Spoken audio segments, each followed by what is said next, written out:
another tutorial on MATLAB. In the last tutorial, we have seen how to format your created model and how to define model properties in a Simulink model. As this is a series on plant modeling, so we are looking into how to design actual systems in MATLAB. In the last few videos, we have designed the normal mass damper system in Simulink. This we have done with the help of the mathematical equation that we have derived by analyzing the system. So let's look into one more type of system, which could be a vehicle suspension system. So what is a suspension system? It's usually present in the car wheels. When the driver is driving, he will not feel any jerk when the road condition is not fine. This is somehow similar to a mass damper system where the piston that is present inside the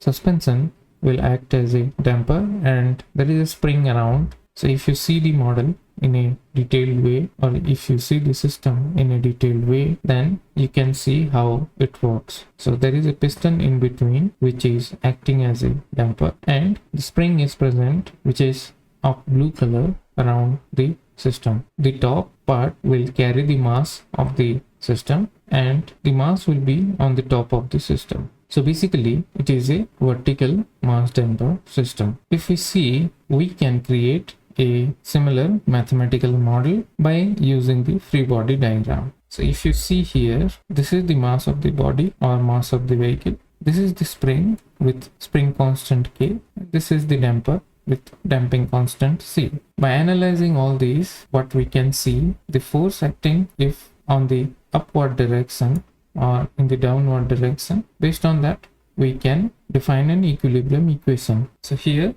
suppose the force is acting downward, then in that case the force into acceleration will act on the upward direction. So F equal to ma. Again, the vehicle has a mass m, so due to that it will exert a gravitational force that is downside, which is mg. And as we already know, when we apply the force downward, then the spring will compress. So this will try to generate a force which will oppose the applied force.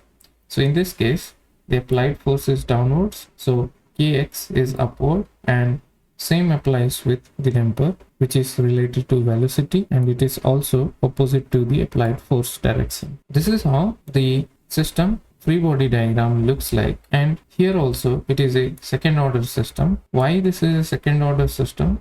Because acceleration is a second order variable, so this is a second order system. The model that we are considering over here is usually called a quarter power model, which represents 1/4 of the vehicle weight. So this m represents 1/4 of the vehicle weight. So in the next tutorial, we will create the system dynamic equation for this particular system, and post to that we will create the Simulink model, which will help us to analyze how the system looks like in Simulink. In case you are liking the channel, please consider subscribing. In case you have any comment or query, please share it in the comment box so that it will help us to improve your experience of learning MATLAB in this channel. So happy learning MATLAB and stay connected. Thank you.